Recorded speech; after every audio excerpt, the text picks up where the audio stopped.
Muito bem, estamos de volta com o programa Em Pauta, conversando nessa noite sobre a luta. É uma luta, não é verdade?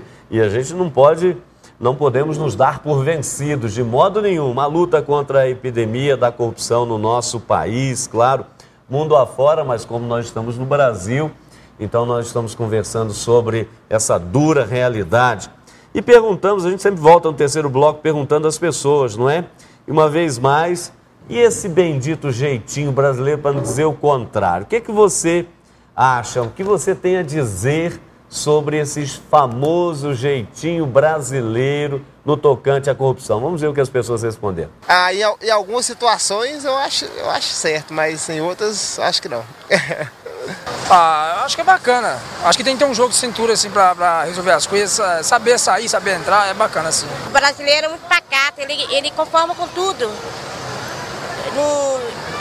Tudo que se o povo faz ele de bobo, ele aceita, muito devagar. Cada um dá seu jeito, né? É o princípio da corrupção, onde um dos maiores problemas da nossa nação é devido a esse jeitinho brasileiro. É um absurdo uma pessoa, um cidadão, se vangloriar com alguma coisa dando um jeitinho. Então eu acho que não pode falar que faz parte da cultura. Se faz parte de cultura, é uma cultura errada. Por que instituir esse jeitinho brasileiro? Acho que isso é um imaginário social que é reproduzido e reafirmado por algumas pessoas, e não que seja uma característica nacional mesmo. Se no lado da legalidade não funciona, tem que usar malandragem, infelizmente, né? O brasileiro tem uma imaginação muito fértil, é habilidoso para todas as circunstâncias oportunas. E aí, Primoso, o que você achou? Não, eu acho que aquele senhor que falou, penúltimo que falou, é o princípio, o jeitinho brasileiro, o princípio de toda corrupção. E a menina completou quando alguns personagens se transformam em heróis porque dão um jeitinho e se saem bem. Quer dizer, o mau exemplo. Agora, dentro desse contexto, enquanto eles respondiam à questão, isso é meio trágico. Vocês sabem que no Japão, vários políticos acusados de corrupção se mataram. Se matar. A gente não está sugerindo nada. Não estamos sugerindo, mas é sintomático. Quer dizer, uma vergonha tão grande, só que essa vergonha desapareceu.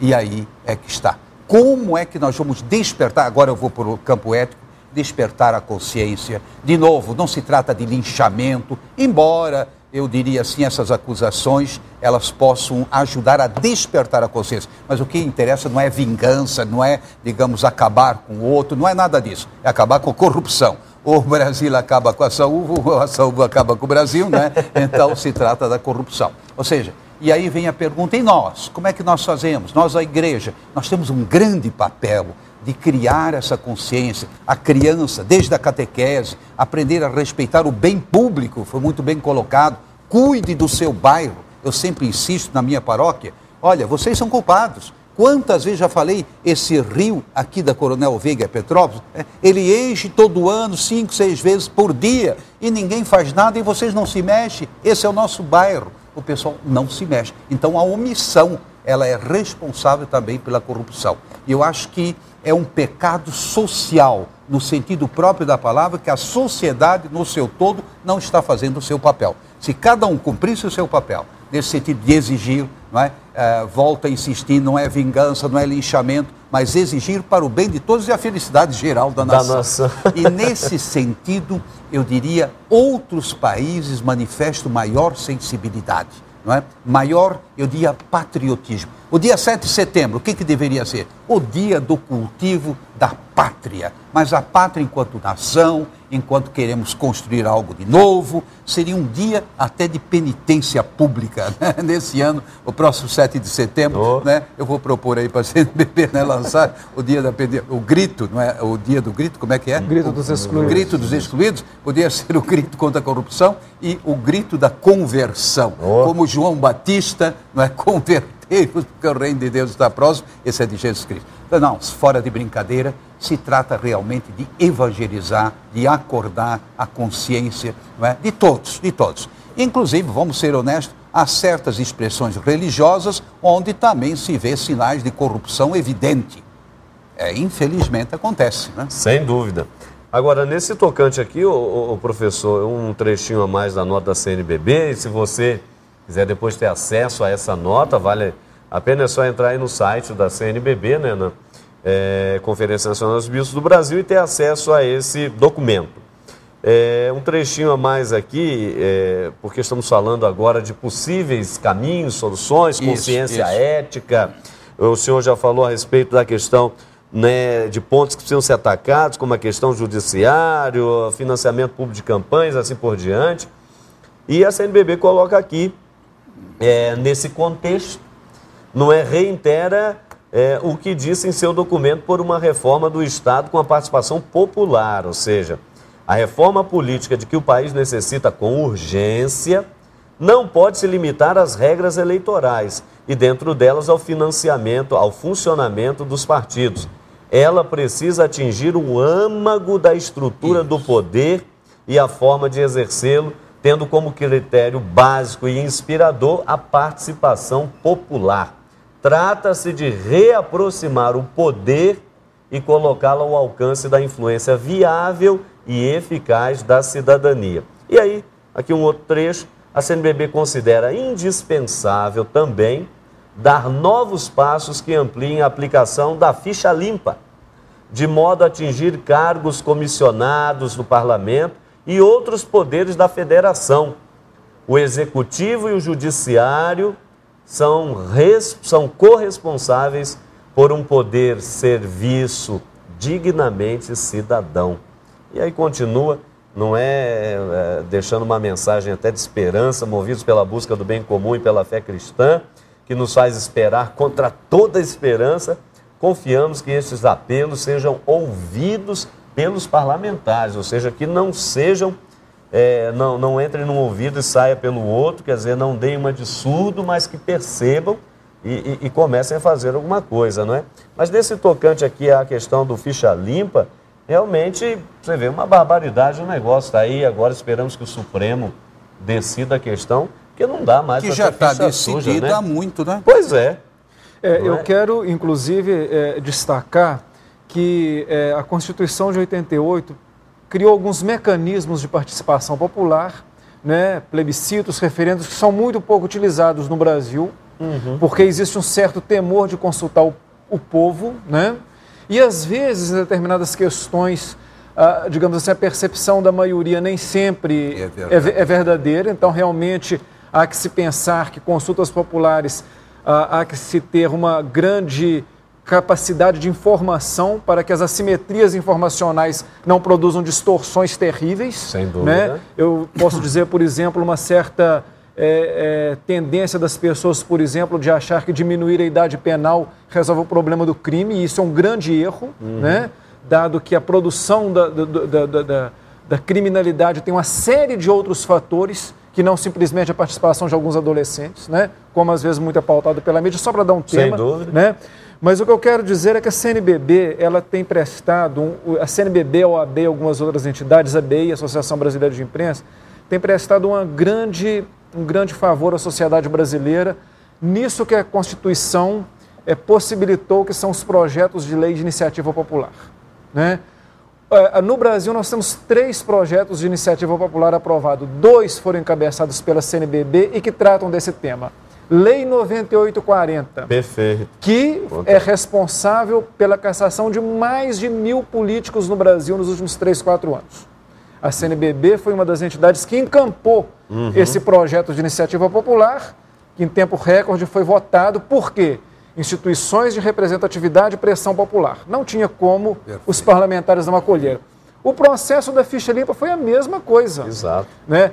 Como os senhores estão dizendo, é impossível que o Supremo, dentro, digamos assim, simplesmente de uma perspectiva somente positivista e legalista, não absorva o clamor popular de que nós precisamos de melhorar a qualidade dos nossos políticos. Então, eu acho que isso é algo que não tem como o Supremo não determinar que nas próximas eleições essa lei tenha validade. Inclusive, nós temos aqui em Belo Horizonte, essa lei ela foi estendida a todo funcionário público do município. Eu acho extraordinário. Ou seja, isso poderia, né, a partir do exemplo de Belo Horizonte, ser estendido a todas as prefeituras, aos governos estaduais, né, no sentido de que quem cuida do patrimônio público, quem é um servidor público, hoje em dia as pessoas não gostam mais dessa expressão, né? Um servidor público, que é desde aquela pessoa que executa um pequeno serviço até o presidente da República. Este é um servidor público. Talvez a médio prazo nós poderíamos, pelo menos nesse item aqui, que é a reforma política, ter alguma melhoria, né? Lembrando que tem outra parte do judiciário e dos sistemas de controle. Tá certo. Olha, Frei Moço, nós estamos caminhando aqui para o final do programa, com ideias muito claras e distintas, como diria Descartes, mas ainda do ponto de vista religioso, da igreja, para além do que o professor está dizendo exatamente sublinhando essa ação, por exemplo, da CNBB, em termos de Brasil, o que mais, enquanto igreja, pode ser feito para que a gente consiga, não é, quem sabe, esperar dias melhores, não termos mais aí essa corrupção, não pelo menos não a grosso modo, de forma tão escancarada, porque está virando uma coisa tão escancarada que quase, desculpe a expressão da palavra, dá quase nojo, né? Olha, em primeiro lugar, nós temos uma grande força, por exemplo, nos meios de comunicação nossos, quer dizer, da igreja, para debater essas questões, levantar essas questões, como a gente está fazendo hoje à noite, assim, a Rede Vida, assim, eu diria, a TV Aparecida e assim vai. Mas também, no dia a dia das comunidades de fé, isso tem que ser trabalhado. Nós temos que voltar um pouco à década de 70, década de 80, em que as comunidades de base, elas se reuniam, debatiam as questões e realmente puniam os que cometiam crime. Puniam nesse sentido de dizer, olha, assim não vai. Não é? Ou seja, isso era um mecanismo de participação. E a igreja, de novo, se distanciou um pouco, não é? No sentido de celebrar, de cantar, etc. Não é que eu seja contra, não é. Mas eu digo, ao mesmo tempo, a gente precisa levar o povo a voltar a se reunir. E eu sempre digo, vocês têm que se reunir para discutir os problemas do bairro. E, por exemplo, só uns exemplos lá da minha realidade em Petrópolis. Não, a gente foi ao prefeito lá, não, queremos uma creche. Nós queremos uma creche e tem que pôr, e assim vai. Mas numa boa, quer dizer, você não joga a pedra, mas você pressiona democraticamente, sorridente. Legitimamente. Eu não gosto de Rottweiler, mas assim, uma pressãozinha, uma injeçãozinha sempre é bom, né? E a gente tem conseguido muito. Agora, isso não pode ser num local, tem que ser em toda parte. Aí a igreja tem um papel importante da consciência. Você está comprometido com a transformação da sociedade. Não pense só no céu, porque o Pai Nosso diz, não é? Olhe para o céu, mas olhe também para a terra. O pão nosso de cada dia, não é? Exato. Então eu acho fundamental trabalhar a dupla dimensão. Tá certo. Professor, com tudo isso e a seu ver, não é, com o que está sendo feito, claro, talvez um pouco ainda aquém do que deveria, mas nós podemos esperar dias melhores, especialmente aí não é o nosso querido telespectador que está nos acompanhando, podemos esperar dias melhores. Eu acho que nós cristãos, nós temos, digamos assim, um vírus que é o vírus da esperança. Esse é um vírus que de alguma forma, nos constitui o nosso ethos. E eu acho que o Brasil, com todos os problemas, tem melhorado muito nos últimos anos. Tem. Muito, em muitos aspectos. E, inclusive, nesse da corrupção, hoje nós não vemos pessoas que dizem, por exemplo, rouba mais faz. As pessoas não aceitam mais esse tipo de argumento. Recentemente, essa pesquisa que eu me referi, que fez em todo o Brasil, as pessoas se diziam muito incomodadas com a corrupção e exigiam melhorias, digamos assim, das práticas de combate à corrupção. Então, o que eu digo que é o seguinte, as coisas têm melhorado, nós hoje temos uma nação que ela realmente está mais preocupada com o bem e com o interesse público. O que eu diria que falta esse pequeno pulo do gato, sair, em termos de corrupção, sair um pouco ainda da comemoração, né, daquela ocupação muito silenciosa para ações mais propositivas, no âmbito das micro-relações de poder e também nas maiores. Inclusive, na hora que nós elegermos os nossos políticos, bons políticos, e pensar, não basta eleger, temos que acompanhar. Eles têm que nos prestar conta, isso é fundamental. Tá certo. Olha, para você que esteve conosco, nosso muito obrigado, não é? Claro que uma forma inclusiva de você acompanhar, e já é notório, justamente são esses meios que nós temos hoje ao nosso alcance, né? Tá aí a internet, as redes sociais. Você tem verificado que pelas redes sociais, não é?